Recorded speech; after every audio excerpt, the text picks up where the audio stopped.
Bombay talkies में आज सुनिए रंगमंच, फिल्म और टेलीविजन अभिनेत्री लुबना सलीम से रेणु चतुर्वेदी की टेलीफोन पर हुई फिल्मी गपशप का दूसरा और अंतिम भाग। इन आँखों की मस्ती के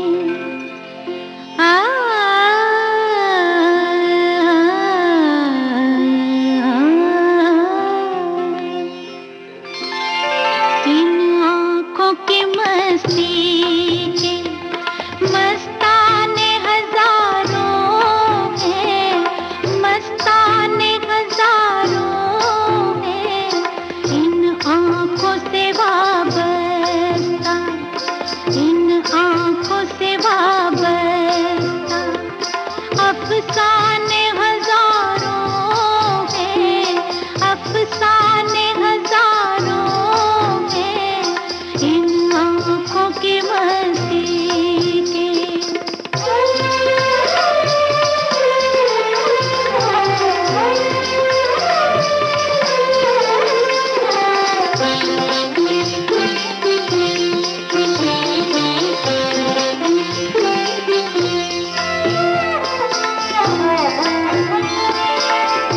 तुम ही नहीं तन्हा,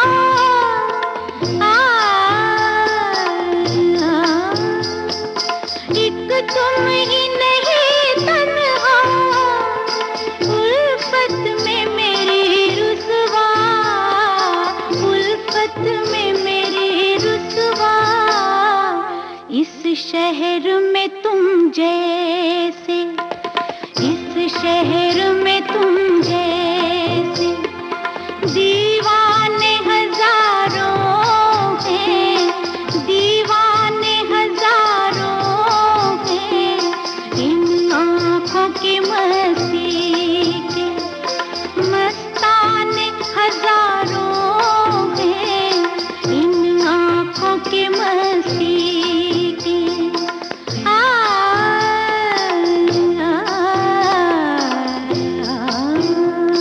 तो भाई ये बेमिसाल गीत के बाद उमराव जान के हम लुबना सलीम जी से बात कर रहे थे। फिलहाल हम बात कर रहे हैं आपकी फिल्म ओ माय गॉड में परेश रावल जी की एक्टिंग के बारे में और किस तरह से वो कैरेक्टर में जाते हैं और बिल्कुल जैसे लगता है कि जी रहे हैं। शूटिंग के समय का क्या एक्सपीरियंस रहा आपका? परेश रावल जी मेरे लिए बहुत बड़ा रोल मॉडल है, इसलिए कि आज तक उन्होंने जो कुछ भी काम किया और हम सभी देखते हैं, हालांकि सिर्फ कॉमेडी में ही नहीं, हर रोल में उनको महारत हासिल है। मतलब ही सो गुड, बिल्कुल ऐसा लगता है कि वो वही हैं, वो वही बन सकते हैं वो कैरेक्टर, और कोई नहीं बन सकता है। बिल्कुल। तो जब वो कांजी भी बन रहे थे तो एक सेकंड को भी ये नहीं लगा था, हालांकि वो खुद गुजराती हैं, लेकिन एक सेकंड को भी ये नहीं लगा कि वो जिस भूमिका में इशू को लेकर बात कर रहे हैं उसमें कोई सीरियसनेस नहीं है जी। तो वो हमेशा हर रोल को अपना भी लेते हैं और ऐसा लगता है कि जो कह रहे हैं वो सही बात कह रहे हैं, इसीलिए आपको वो इतनी इफेक्टिव लगती है। और हर एक्टर का, हर अच्छे एक्टर का मुझे लगता है का सक्सेस मॉडल यही होता है कि जब आप उनसे सिर्फ प्रभावित ही ना हो, वो जब आप उनकी वो जो बात कह रहे हैं उसको समझ जाए, जब वो अपनी बात आपके सामने रख सकते हैं एक आम आदमी के सामने, और वो अगर बात हमारे समझ में आ जाती है तो एक्टर का काम वहां पर जाकर पूरा समझ में आता है कि yes he is a good actor. Swami ji एक बात बताइए, भगवान ने ही ये भगवत गीता कही है और भगवत गीता में जो भी कहा गया है वो सब सच है? 100%। Point to be noted milord. तो मुझे एक बात बताइए कि भगवान ने भगवत गीता के 9वें अध्याय के 8वें श्लोक में क्यों ऐसा कहा कि पूरी सृष्टि का सर्जन मेरी इच्छा से हुआ, इसका विनाश भी मेरी इच्छा से होगा, ये पूरी सृष्टि मेरी इच्छा के अधीन है, इसके सर्जन और विनाश के लिए सिर्फ मैं और मैं ही जिम्मेदार हूं। और ये देखिए मिलॉर्ड, ये बाइबल में भी कहा गया है, Aiza chapter 54 verse 16, see, it is I who have created the smith who blows the fire of coals and produces a weapon fit for his purpose. I have also created the ravager to destroy. ये देखिए, ये कुरान शरीफ में भी है, सूरह ज़लज़ला 99 आयत 1 से 8 में भी लिखा है कि जब जमीन अपनी पूरी शिद्दत के साथ हिला डाली जाएगी और जमीन अपने अंदर के सारे बोझ को निकालकर बाहर डाल देगी और इंसान कहेगा कि ये उसको क्या हो रहा है, उस दिन वो अपने ऊपर बीते हालात बयां करेगी, क्योंकि तेरे रब ने उसे ऐसा करने का आदेश दिया होगा। रब ने। इन सारी बातों का मतलब एक ही होता है मिलोन, कि ये भगवान द्वारा किए हुए भूकंप से ही मेरी दुकान गिरी है। मतलब it is an act of God. ये सब ऊपर वाले की करनी है और मेरे साथ साथ जिन लोगों का नुकसान ऊपर वाले की वजह से हुआ है उन सब के पैसे भी ऊपर वाला ही देगा। एक्टिंग और उसकी बात अगर करें तो आप उसमें गुजराती बनी हैं और लोग ऐसा मानते हैं, और अगर हम बात करें फोटोग्राफ की और कुछ आपके धारावाहिकों की तो उसमें आप गुजराती बिल्कुल लगती हैं। पर देखिए ये इंडिया में रहने का कमाल है। मैं गुजराती भी हूँ, मैं मराठी भी हूँ, मैं गुजराती भी उतनी ही अच्छी से बोल लेती हूँ, मराठी भी उतनी ही अच्छे से बोल लेती हूँ, अंग्रेजी भी कर सकती हूँ, मतलब आप कहें तो फिर उर्दू भी बोल लेती हूँ, हिंदी बोल लेती हूँ। That is the quality of India. मतलब इंडिया में अगर आप रह के और आप 4 भाषाएं ना सीखें तो फिर क्या फायदा। क्या बात, ये क्योंकि ये तो हमारी धरोहर है, ये तो हमारे कल्चर का हिसाब है। हम मातृभाषा एक होती है, बोलने की भाषा अलग होती है, और आजकल तो हम 4 भाषाओं में एक सेंटेंस में 4 भाषाएं इस्तेमाल करते हैं। जी हाँ, ये बात भी है, बिल्कुल सही। जिस घर के लोगों को सुबह झगड़ते देखा है, शाम हुई के घर वही उजड़ते देखा है। अरे बनती नहीं है बात झगड़े से कभी यारो, बनते बनते बात को बिगड़ते देखा है। अरे हम पंछी एक डाल के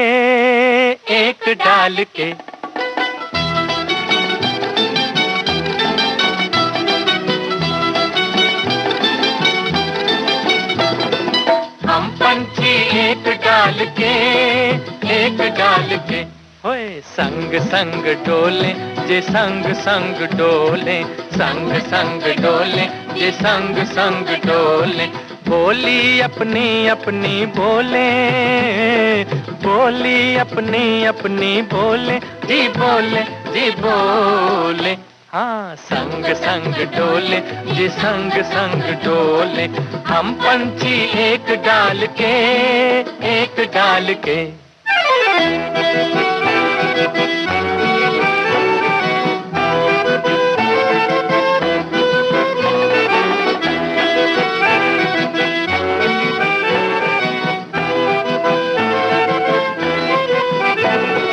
दिन के झगड़े दिन को भूले हो, दिन के झगड़े दिन को भूले, रात को सपनों में हम झूले, रात को सपनों में हम झूले। धरती छोना नीली चदरिया, मीठी नींदें सोले जी सोले जी सोले। हाँ संग संग डोले जे संग संग डोले, संग संग डोले जे संग संग डोले। बोली अपनी अपनी बोले, बोली अपनी अपनी बोले, जी बोले जी बोले। हा संग संग डोले जे संग संग डोले, हम पंछी एक डाल के।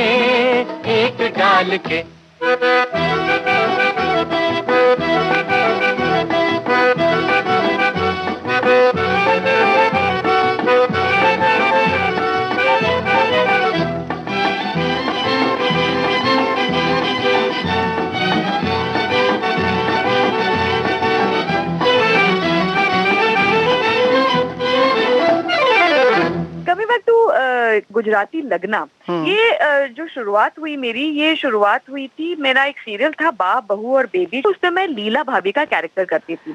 अब सीरियल्स के साथ में ये होता है कि चूंकि वो 4.5 साल तक चला जी। और उसमें गुजराती फैमिली की कहानी थी और वो सीरियल बहुत बड़ा हिट था। जी। तो हर किसी को ये देखिए, जब किसी कैरेक्टर को अपनाते हैं ना लोग, तो बड़े खुले दिल से अपनाते हैं और बिल्कुल उसको अपना समझने लगते हैं। बिल्कुल। जब मुझे आज भी अगर कोई लीला भाभी के नाम से ही जानता है तो मेरे लिए वो बहुत बड़ी खुशकिस्मती है, बहुत बड़ा अचीवमेंट है। लेकिन मुझे कभी-कभी उन लोगों की साइकोलॉजी समझ में आती है कि वो कितना आइडेंटिफाई करते थे उस कैरेक्टर से। तो इसीलिए वो उस पल्ले की साड़ी पहनना और बिंदी लगाना और गरबा करना और बा के लिए और भाभीियों के लिए और देवरों के लिए उतना एक जॉइंट फैमिली का जो एहसास था पूरा जो था बाबा और बेबी, वो कहीं ना कहीं एक मेरी छवि बनाता गया कि मैं गुजराती ही हूँ। और मुझे बहुत गर्व है कि 4.5 साल के बाद में मेरे जो डायरेक्टर और आप यकीन मानिए उस पूरे यूनिट में सारे गुजराती थे मेरे अलावा। अच्छा। तो गुजराती खानों से लेकर गुजराती बोलना और इतना ज्यादा हो गया कि मेरे घर में भी सब कहने लगे कि तुम तो गुजराती हो गई हो। तो मुझे बहुत अच्छा लगा जब हमारी लास्ट डे की पार्टी थी और उसमें जो सब स्पीचेस देते हैं तो जेडी ने और जो हमारे प्रोड्यूसर हैं जेडी मजीठिया और आतिश कपाड़िया जिन्होंने लिखा था, उन्होंने कहा था कि लीला भाभी इज नाउ गुजरातीफाइड। तो वो अब गुजरातीफिकेशन जो था मेरा वो हो चुका है। तो अब मुझे अच्छा उस हिसाब से शायद इस वजह से मैं पूरी तरह से तो नहीं कह सकती, लेकिन शायद एक वो जो कि छवि बन चुकी थी लोगों में कि she very nice Gujarati lady. तो उसमें शायद उमेश ने और परेश भाई ने से वो उसमें भी चूज किया। मुझे 4 अवार्ड्स मिले थे सिर्फ लीला भाभी के लिए। बधाई हो बहुत बहुत सभी श्रोताओं की ओर से। बहुत शुक्रिया, बहुत शुक्रिया। लेकिन अमेजिंगली आप यकीन मानिए कि फोटोग्राफ में भी यही हुआ। जब रितेश और हमारी बात हुई तो रितेश जी का एक बहुत इंटरेस्टिंग वो है कि वो ना ऑडिशन नहीं लेते हैं, वो पर्सनली मिलते हैं लोगों से। तो हनी त्रेहन जो कास्टिंग डायरेक्टर थे उन्होंने शायद मेरा नाम लिया होगा। He liked my face and the first thing he asked is she Gujarati. कहा नहीं, बट ही सेड कि नहीं, I want to meet her. तो खैर मुझसे मुलाकात हुई एंड देन सारी बातें हुई एंड ही सेड कि मैं एक गुजराती लुकिंग लेकिन नॉन गुजराती पर्सन चाहता हूँ। मैं चाहता ये है टिपिकल गुजराती फैमिली जो लेमिंगटन रोड पे रहती है या मतलब किसी गुजराती उसमें रहती है, वर्ली में रहती है या खंवर्ली है शायद उसके अंदर, वहां रहती है। लेकिन I don't want a Gujarati actor. उनका ये बहुत ही क्लियर थे इस बात में। He does not want a Gujarati actor from a Gujarati background because वो एक बैगेज के साथ में आएगा। तो जो मेरे लिए वो एडवांटेज बना कि नॉन गुजराती होने के पर भी मैं वो एक न्यूआंस फाइन एक न्यूआंस ही चाहिए था उन्हें। और एक डेफिनेटली बिकॉज वो इंटरनेशनल प्रोजेक्ट था तो उसके लिए एक आइडेंटिफाइबिलिटी चाहिए थी, एक ऐसा कॉमन कैरेक्टर जो लगे और ना लगे। तो वो उनको बैलेंस चाहिए था। तो इस वजह से I could get that character. उस रोल के लिए उसने जब लास्ट में मुझसे बात की तो उसने मुझसे कहा कि कैन यू स्पीक गुजराती। मैंने कहा मैं टूटी फूटी गुजराती बोल सकती हूँ, मुझे इतनी गुजराती इतनी ज्यादा फ्लुएंट नहीं है मेरी, या मैं ग्रामर से घबराती हूँ। कॉन्फिडेंस है लेकिन थोड़ा सा घबराहट होती है पब्लिक में बात करने से। तो कहने लगा कि ठीक है, तो हम will keep a teacher for you. तुम क्या कुछ गुजराती के, हालांकि इंग्लिश में है लेकिन और हिंदी बोलनी है कि बाइलिंगुअल जाएगी, तुम कुछ गुजराती के वर्ड्स हम इसमें डाल देंगे। हमने कहा ठीक है। हमारे पास ट्यूटर आ गए, 1 महीने हमने ट्रेनिंग ली गुजराती डायलॉग्स। तो वो डायलॉग्स इतने मजेदार थे और सर इतने अच्छे थे कि हमने कहा हम सारे गुजरातीफाई करते थे। तो मैंने सारे जो है गुजराती में लर्न कर लिया। अच्छा। सारे डायलॉग हिंदी के गुजराती में ट्रांसलेट करके और सीख लिए सारे। तो जब मैं सेट पे गई तो उन्होंने मुझसे बोला कि ये ऐसे ऐसे करना है। Then we started. अच्छा, मेरे साथ में सचिन खेड़ेकर, मेरे जो ऑपोजिट है वो सचिन खेड़ेकर की पत्नी जो है वो गुजराती है। अच्छा। वो रहते हैं पार्ला में और वो काफी गुजराती नाटक कर चुके हैं। तो मराठी गुजराती उनका फॉर्टे है। तो वहां पर वो मतलब ओ माय गॉड में परेश जी थे, यहाँ पर सचिन खेड़ेकर थे। उसके लिए तो कोई प्रॉब्लम नहीं थी। और मैं सचिन के साथ में एक नाटक शाम रंग कर चुकी थी जो कृष्ण और राधा पर था। बहुत ही खूबसूरत माइथोलॉजिकल नाटक था वो। तो हमारा एक एक अंडरस्टैंडिंग भी थी। खैर जब मैंने ये गुजराती बोलना शुरू की तो Ritesh said it's sounding very nice, so let's keep it like that. I said क्या मैं तो ऐसे अपने लिए कर ली थी और हम लिप सिंक कर रहे थे, सिंक साउंड कर रहे थे, यानी कि जो साउंड था वही इस्तेमाल होने वाला था, हमको डबिंग नहीं करनी थी। अच्छा। तो उसमें तो और भी बड़ा चैलेंज हो गया। खैर लेकिन कर लिया और बहुत अच्छा लगा वो। उसमें बहुत इंटरेस्टिंग लगता था कि सानिया जो थी, सानिया मल्होत्रा जो हमारी एक्ट्रेस थी, वो मेरी बेटी का रोल जिसने किया है उसमें, अच्छा वो पंजाबी एंड हम दोनों नॉन गुजराती स्पीकिंग, और हम दोनों बैठ के गुजराती सीखा करते थे। अच्छा। नथी करबू न मने आवानू छे, तो छे नहीं थे, उस तरह की चीजें हम बाकायदा जैसे बच्चे होते हैं ना लर्न करते हैं, हम उस तरह बैठ के लर्न किया करते थे अपने डायलॉग, एंड वो करती थी, कहती थी करेक्ट करेक्ट करेक्ट दोनों। वो मजा आता था। लुब्ना जी, यहाँ पर समय हो रहा है कि हम एक गीत सुन लें।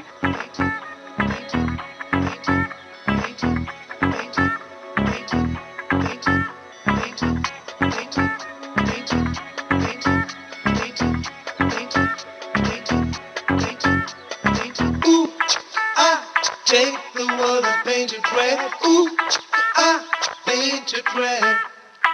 Ooh, I take the world and paint it red. Ooh, I paint it red. एक जुनून एक दीवानगी, हर तरफ बेखुदी बेखुदी बेखुदी, हर तरफ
सानिया के बारे में जरूर जानना चाहेंगे। गर्ल अच्छा। Sania is so focused.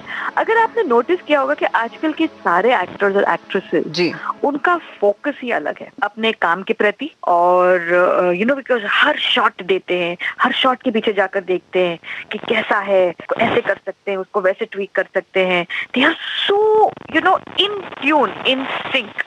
और बहुत अच्छी बात है कि यू नो वो अपने काम को इतना सीरियसली लेते हैं। किसी भी काम को मुझे लगता है अगर सीरियसली लिया जाए या उस पर पूरा फोकस या ध्यान दिया जाए तो वो कामयाब तो होगा ही होगा।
मुझे लगता है ये बहुत और एक्स्ट्रा मेहनत तो सारे एक्टर्स को करनी ही पड़ती है, और आजकल के बच्चों का जो ये एक बहुत ही अच्छा एक आया है, और सुविधाएं भी हो गई हैं खैर अब तो बहुत सारी टेक्निकली भी।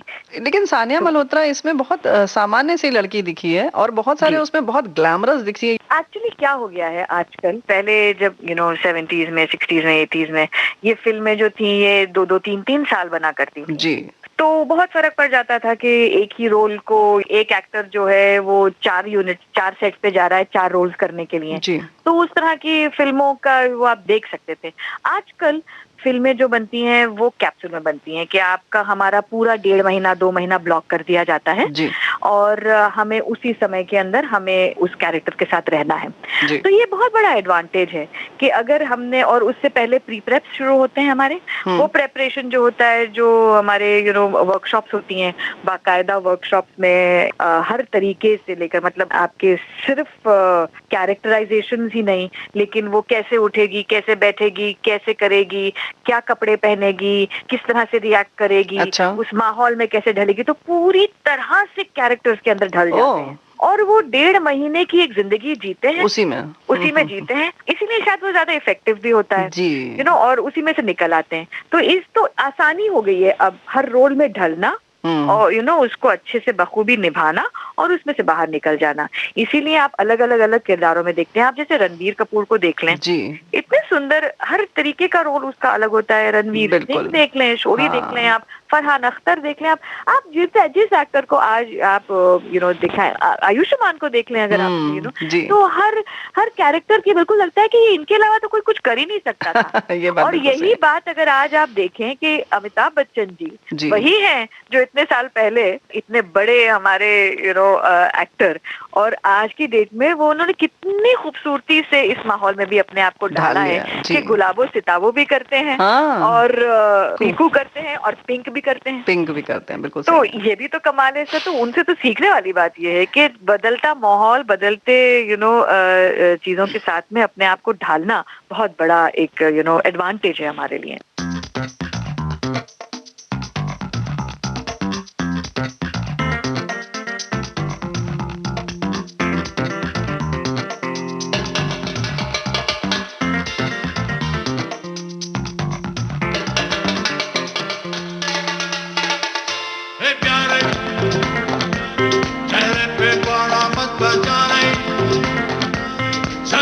लम्हों के गुब्बारे खुली हवा में उड़ा रहे, यारा समझ ले इशारा, क्या बोले तुम्बा, मस्ती में जी ले जुम्बा जुम्बा जुम्बा, यारा समझ ले इशारा, क्या बोले तुम्बा, मस्ती में जी ले जुम्बा जुम्बा, सर से गिरा दे फिकर का बोझा, कमर हिला के हैप्पी हैप्पी हो जा, कहना तू मान ले मेरा,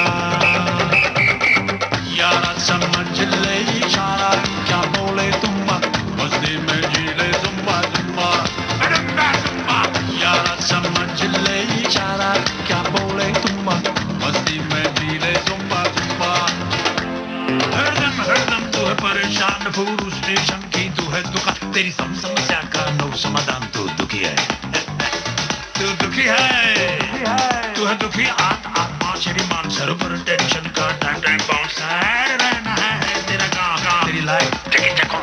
तेरी लाइफ एक वेबसाइट का फॉर्म, नाम है जिसका चिंता.com, चिंता.com बुढ़िया रहने चूरन वाली बुढ़िया, अपना ले लूंगा मेरा बढ़िया, तन मन में छूटेगी फुलझड़ियां, यारा समझ ले इशारा, क्या बोले तुम्बा, मस्ती में जी ले जुम्बा जुम्बा, यारा समझ ले इशारा, क्या बोले तुम्बा, मस्ती में जी ले जुम्बा जुम्बा, सर से गिरा दे फिकर का बोझा, कमर हिला के हैप्पी हैप्पी हो जा, कहना तू मान ले मेरा,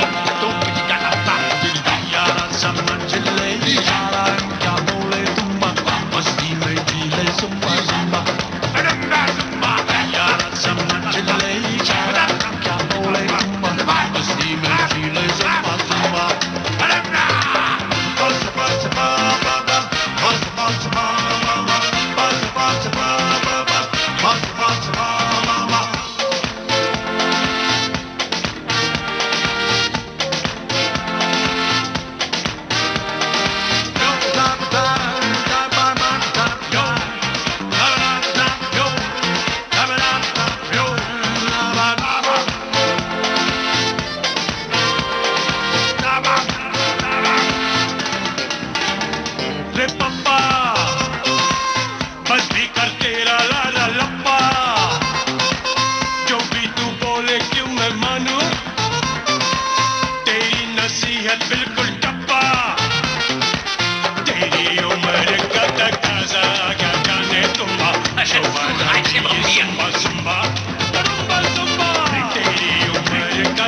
सो जा, पहन के मफलर स्वेटर मोजा, कहना तू मान ले मेरा,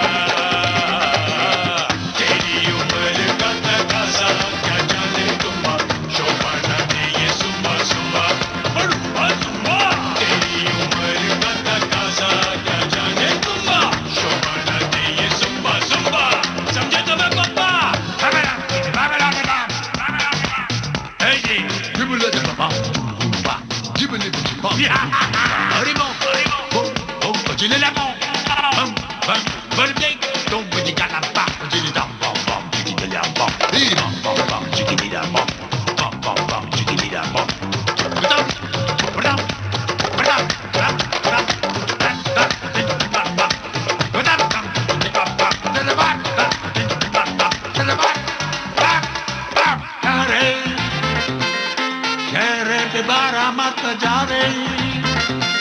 सच रंगीला मौके गुब्बारे, होली हवाओं में उड़ारे,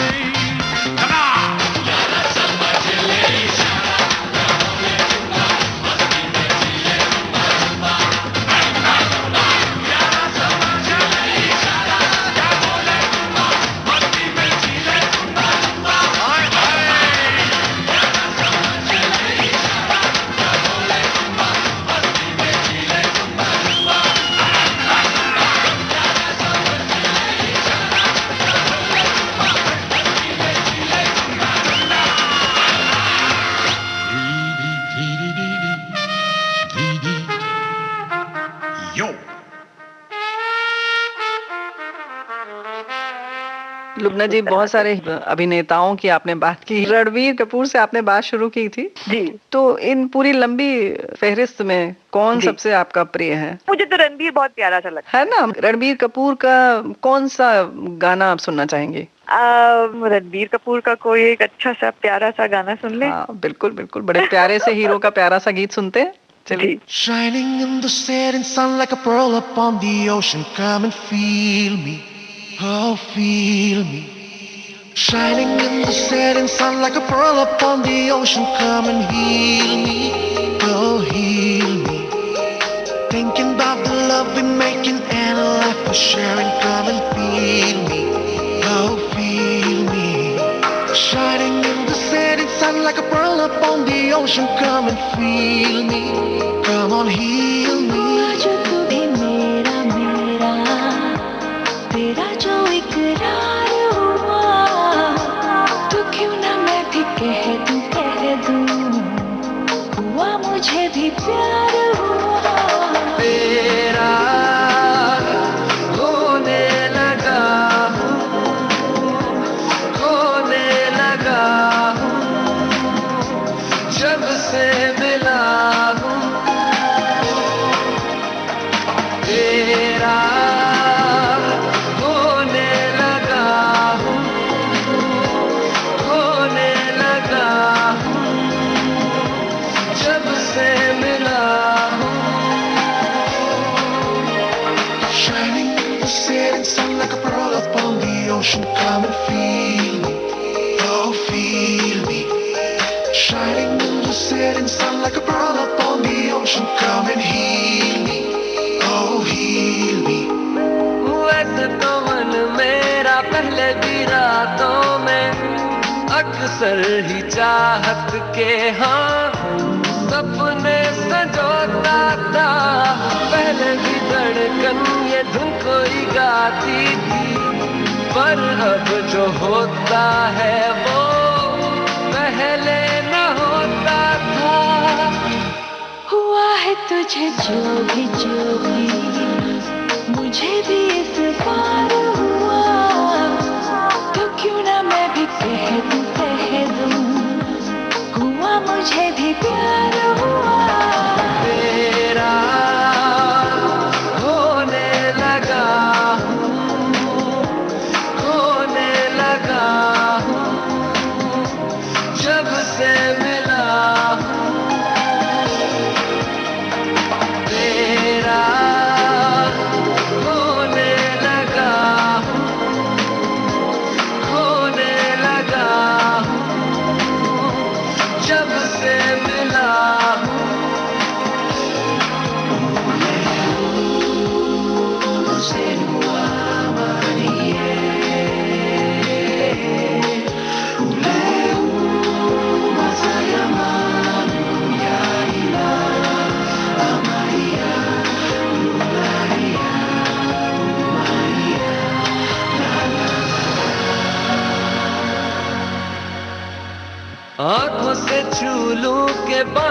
बरसती है, दिल ने पुकारा है, हाँ अब तो चले आओ, आओ के शबनम की बूंदें बरसती है, मौसम इशारा है, हाँ अब तो चले आओ।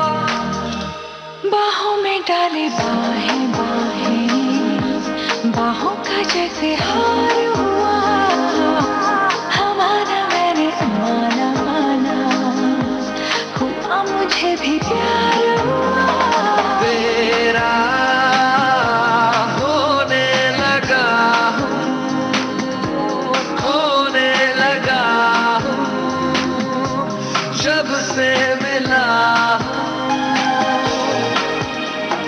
तेरा होने लगा हूँ, खोने लगा हूँ, जब से मिला। Shining in the setting sun like a pearl upon the ocean. Come and feel me, oh feel me. Shining in the setting sun like a pearl upon the ocean. Come and heal me, oh heal me. Thinking about the love we're making and a life we're sharing. Come and feel me, oh feel me. Shining in the setting sun like a pearl upon the ocean. Come and feel me, come on heal me. चलिए ये तो हो गई hero की बात। अब अगर हम बात करें अभिनेत्रियों की, तो आप किससे मुतासिर हैं इस वक्त आजकल में? आलिया भट्ट। देखिए, आलिया भट्ट से मैं कितना इंस्पिरेशन लेती हूँ मैं आपको बता नहीं सकती हूँ। मैं कहने को उम्र में बड़ी हूँ, सीनियर हूँ, लेकिन Alia is so inspiring in all the kinds of roles she does. बिल्कुल लगता है कि ये अद्भुत एक्ट्रेस है और क्या कमाल का वो करती है। बहुत सालों के बाद एक फ्रेशली फ्रेश टैलेंट इस तरह से निकल के आया है।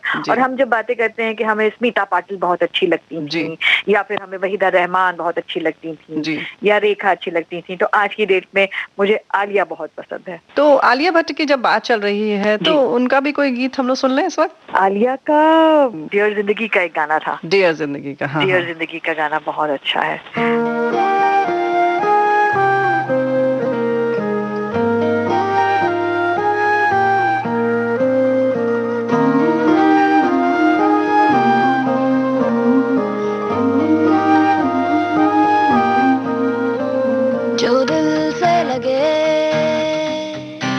उसे कह दो हाय हाय हाय हाय,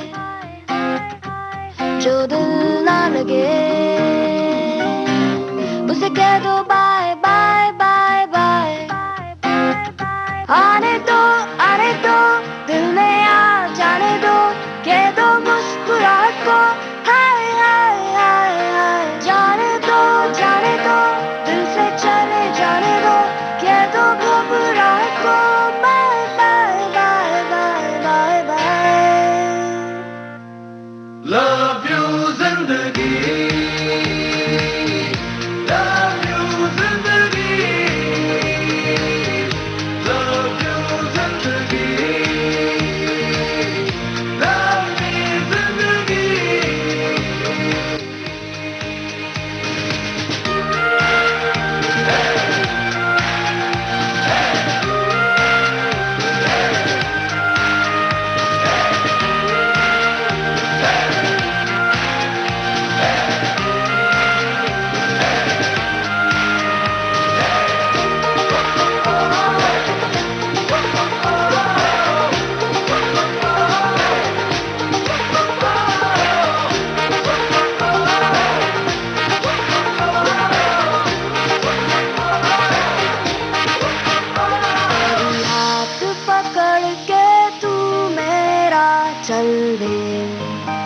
चल दे, कभी हाथ छुड़ा के मैं तेरा चल दूं। मैं थोड़ी सी मुड़ी हूँ, तू थोड़ी सी टेढ़ी है, क्या खूब ये जोड़ी है तेरी मेरी। आने दो दिल में आ जाने दो, कह दो मुस्कुराहट को हाय हाय हाय हाय। जाने दो दिल से चले जाने दो,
आजकल फिल्मों में जो प्राकृतिक वातावरण आसपास होता है, एम्बियंस का जिसको कहते हैं, कि जहां हम शूटिंग करते हैं उसके आसपास, जैसे कि साइकिल जा रही है, स्कूटर जा रहा है, कार जा रही है, ट्रेन है, उन सब की आवाज वैसे ही लेते हैं। जबकि पहले की अगर हम फिल्में देखें तो उसमें विशेष तौर से उसका पार्श्व संगीत बनाया जाता था और इफेक्ट्स और उसका पूरा साउंड। तो ये परिवर्तन क्या लगता है आपको, कैसा लगता है, और ये परिवर्तन क्यों आया, क्या लगता है आपको? फिल्में भी बदली, वक्त बदला, माहौल बदला, चीजें बदली। पहले फिल्में भी तो देखिए रिलेशनशिप पे बना करती थी, इमोशनल ड्रामे पे बना करती थी। अक्सर 1/4 ऑफ द फिल्म तो इसी में चली जाया करती थी कि लड़का लड़की कब मिले, और फिर सारा जो प्रॉब्लम होती थी कि वो अब अब बिछड़ गए हैं, तो उसमें बहुत संभावना होती थी कि गानों के साथ में, बैकग्राउंड म्यूजिक के साथ में उन चीजों को एनहांस करना, डायलॉग्स के साथ में, तो वो सारी चीजें बनकर एक अच्छा सोशल ड्रामा या एक फैमिली ड्रामा बना अलग दुनिया में ले जाते थे, की दुनिया, बिल्कुल अलग दुनिया में। और वो दुनिया अच्छी भी लगती थी क्योंकि वो दुनिया आम दुनिया नहीं होती थी, इसलिए फिल्में देखने का भी मजा अपना एक और ही था, वो दौर ही कुछ और था। और उसके बाद में एक बहुत ही इंटरेस्टिंग गाने के हवाले से अगर आप देखें तो या बैकग्राउंड के हवाले से देखें तो फिल्में धुलती गई, मुझे लगा है वो तीनों सीधी सीधी होती गई। फिर वो कश्मीर आ गया, फिर उसके बाद में स्विट्जरलैंड आ गया, तो उसके हिसाब से गाने बनने लगे, उसके हिसाब से संगीत बनने लगा, कहानियां बनने लगी। 80s का दौर बहुत ही अलग था, 90s बहुत अलग था, और आज तो बिल्कुल ही अलग हो गया है। हम वक्त बदला है, हम भी बदले हैं, लेकिन ये जैसे समाज बदला वैसे सिनेमा तो बदला ही है, और रियलिस्टिक के नाम पर जो आजकल हम लोग कर रहे हैं वो तो कमाल ही कर रहे हैं। पहले हम लोग जैसे फैमिली के साथ में बैठकर हम एक फिल्म आराम से देख सकते थे। बासु चैटर्जी की फिल्में हो या बहुत ही अच्छी अच्छी फैमिली, साफ सुथरी धुली धुली फिल्में होती थी।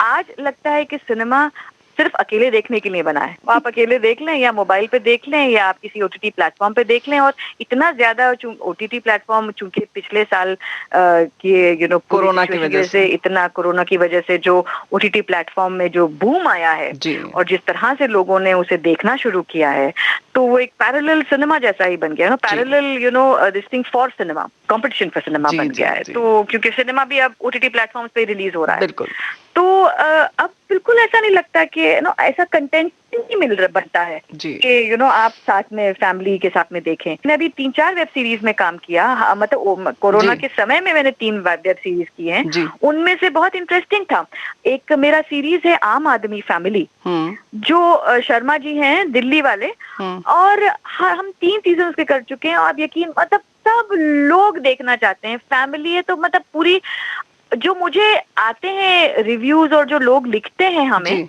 वो कमेंट्स में ये लिखते हैं कि this is the only drama which I can watch with my parents and family. मैंने कुछ और ऐसे किए हैं जिसमें कल ही मेरी सिस्टर आई थी और अभी एक हाल ही में कुछ रिलीज हुआ है, तो वो कहने लगी कि पहला एपिसोड हमने देखा लुबना, फिर सेकंड एपिसोड जो था वो बेटा बैठा था साथ में विवान, तो शायद मैंने सोचा कि मैं बाद में देखूंगी। अब आप बताइए, हम नहीं चाहते कि हम इस तरह का काम करें, या ऐसी कोई बात भी नहीं है उसमें, लेकिन उसके बावजूद भी हम इतने ज्यादा कॉन्शियस हो गए हैं, और चूंकि हमें फ्रीडम मिल गई है तो हमें कुछ भी कह देना है, ये थोड़ा अति हो जाता है। This is what I feel. पहले हर चीज में नजाकत हुआ करती थी, नफासत हुआ करती थी, सलीके से चीजों को पेश किया जाता था, डाइल्यूट हो गई है जी। तो हमें हमारे लिए तय करना पड़ेगा कि अब हमें क्या देखना है क्या नहीं देखना है। इसलिए मुझे हमेशा ये लगता है कि आप जो है वो हम रिमोट अपने हाथ में रखिए, that is the only way to stop all this control. पहले कंटेंट अलग था, तो आज का दौर, जब आप जिस सवाल से ये बात शुरू हुई वो ये थी कि हम रियलिस्टिक आवाज और रियलिस्टिक साउंड करते हैं। पहले गानों का महत्व हुआ करता था, पहले हम इतनी आराम से, इतने खुले माहौल से चीजें दिखाते भी नहीं थे। 2 फूल मिल गए, जो कैमरा था वो पैन हो गया हरियाली की तरफ, इस तरह की चीजें हुआ करती थी। आज की डेट में आप वही चीज किस तरह से दिखा रहे हैं, आप खुद देखिए तो कहाँ जगह रह गई है। एक ब्यूटीफुल, एक बड़े खूबसूरत ढंग से किसी अंदाज में कहने की कोई बात। लुबना जी, यहाँ पर समय हो रहा है कि हम एक गीत सुन लें, तो कौन सा गीत आप सुनना चाहेंगी? देखिए, अगर आजकल के कुछ कहें तो गीतों में से मुझे जिंदगी ना मिलेगी दोबारा के सारे अच्छे लगते हैं, तो अगर उसमें से आप सुना दें तो बहुत अच्छा रहेगा।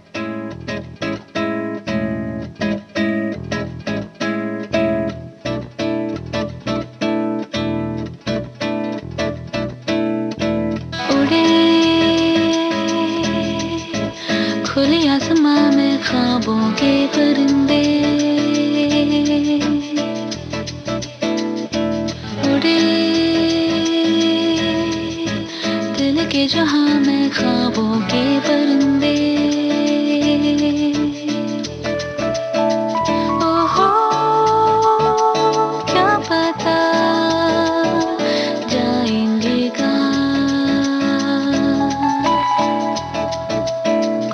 जो पर कहेगी नजर, लगता है अब है जाके हम, फिक्री जो थी पीछे रह गई, निकले उनसे आगे हम। हवा में बह रही है जिंदगी, ये हमसे कह रही है जिंदगी। ओहो, अब तो जो भी हो सो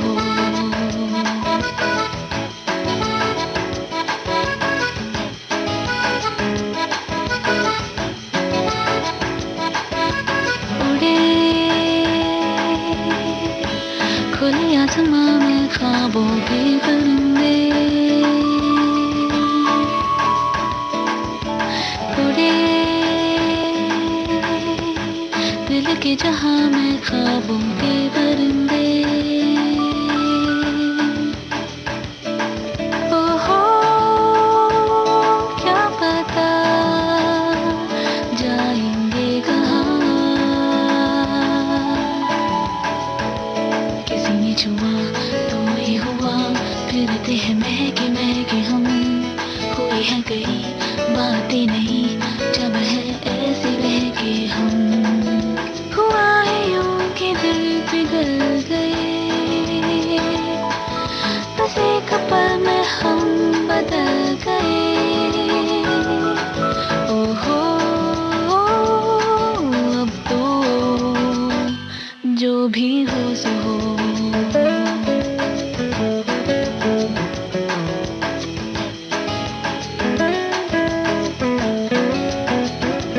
रोशनी मिली अब राह में है दिलकशी सी बरसी,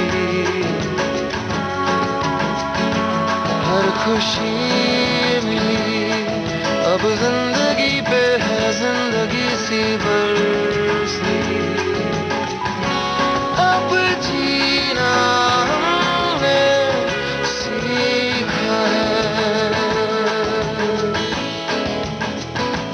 याद है कल आया था वो पल जिसमें जादू ऐसा था, हम हो गए जैसे नहीं, वो पल जाने कैसा था। कहीं दिल के जाओ उधर भी तो, जहाँ भी लेके जाए आरज़ू। ओहो, अब तो जो भी हो सो, जो भी हो सो उड़े,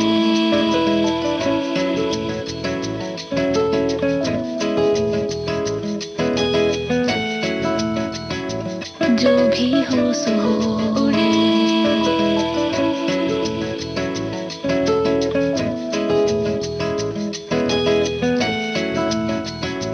जो भी हो सो हो। अच्छा, टेक्निक भी बदली है। जैसे अभी जो मैंने फिल्म की थी रितेश बत्रा की, जो अपने फोटोग्राफर में जी, जैसे मैंने आपसे कहा था सिंक साउंड है, तो उसमें वो हर चीज का साउंड ले रहे थे, हर चीज का साउंड ले रहे थे। फ्रेंच टीम थी हमारी साउंड की, साउंड इंजीनियर्स जो थे वो फ्रेंच थे, एंड उनके माइक अलग, उनको ये सब चीजें, माहौल देखने का तरीका अलग, कि वहां से स्टेशन से ट्रेन गुजरी वो भी उनको साउंड चाहिए, और डायलॉग पे हावी नहीं होना चाहिए। तो हम एज एक्टर्स, आप यकीन मानिए, हम लोगों को इन चीजों की तैयारियां करनी पड़ती हैं बाकायदा। अच्छा। कि if there is a sound passing तो मेरे डायलॉग्स ऊपर जाएंगे, किस पिच पे जाएंगे, ऊपर जाएंगे, नीचे जाएंगे, या मैं प्रभावित होंगी उस साउंड से या नहीं। तो इस तरह की हमारे हमारी तैयारी होती है, उससे ट्रेनिंग अलग ढंग से होती है। ट्रेनिंग में आ गया है ये सारा हिस्सा। और आजकल सभी सिंग साउंड कर रहे हैं, जैसे कहते हैं आप जिस भी तरह से शूट कर रहे हैं कलर करेक्शन हो जाता है जी। कलर करेक्शन का मतलब ये है कि मतलब आप इस समय जो पीला है या जो नीला है वो बड़ा मटमैला सा लग रहा है, वो वहां जाके वो नॉर्मल हो जाएगा। तो आप पिंक दिखाई दे रहे हैं, आपने बहुत ज्यादा मेकअप लगाया हुआ है, कोई दिक्कत नहीं है, वहां जाके आपका मेकअप ठीक हो जाएगा। पहले अगर आप देखें तो वो एक पिंकिश वो ह्यू आया करती थी, वो ईस्टमैन कलर की उसकी वजह से। आज की डेट में कहते हैं आप नो मेकअप लुक, और नो मेकअप लुक में जैसे नो मेकअप मतलब देयर इज नो मेकअप। और अक्सर आप देखें तो कैमरा कितना खूबसूरती था, हमारे मोबाइल कैमरा जी इतनी पावरफुल है, हमारी स्किन और एक एक रोंगटों को भी दिखा देता है। तो आप सोचिए बड़े पर्दे पर कैसा लगता होगा। बिल्कुल। But that is a trend, और no makeup look, and definitely it is European influence और फॉरेन इन्फ्लुएंस डेफिनेटली है, रियलिस्टिक भी बनाता है उन सब चीजों को। लेकिन हम ये सब चीजें करते हैं और कुछ बातें जो हम छोड़ देते हैं वो ये है कि हम अपने कंटेंट पर भी तो ध्यान दें। हाँ, ये बात तो है। बहुत अच्छा लगा आप लोगों से मुलाकात करके, इस तरह रूबरू होके। बहुत बहुत धन्यवाद लुब्ना जी। आपका भी बहुत बहुत शुक्रिया। धन्यवाद।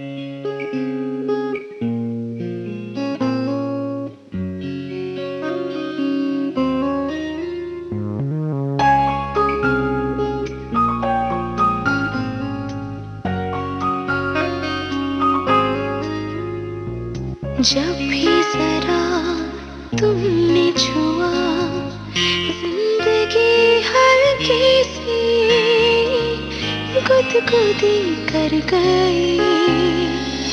जब भी जरा तुमने छुआ जिंदगी हल्की सी गुदगुदी कर गई।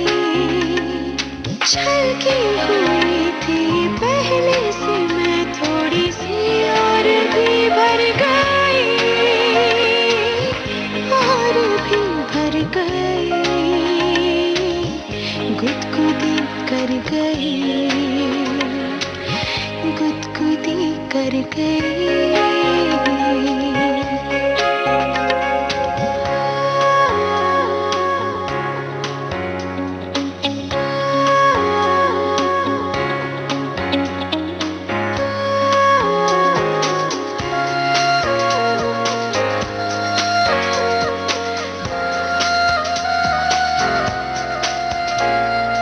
सोचा था तुमसे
गुदगुदी कर गई, छलकी हुई थी पहले से मैं थोड़ी सी और भी भर गई, और भी भर गई, गुदगुदी कर गई, गुदगुदी कर गई, गुदगुदी कर गई। बॉम्बे टॉकीज में अभी आप सुन रहे थे रंगमंच फिल्म और टेलीविजन अभिनेत्री लुबना सलीम से रेणु चतुर्वेदी की टेलीफोन पर हुई फिल्मी गपशप का दूसरा और अंतिम भाग। तकनीकी सहयोग विनायक तलवलकर, प्रस्तुति सहयोग आकांक्षा सिंह और प्रस्तुतकर्ता रेणु चतुर्वेदी। डिजिटल अपना बॉम्बे टॉकीज, पिक्चर ही कल्चर है अपना बॉम्बे टॉकीज, रॉकिंग है रोलिंग है अपना बॉम्बे टॉकीज, डूपर है अपना बॉम्बे टॉकीज।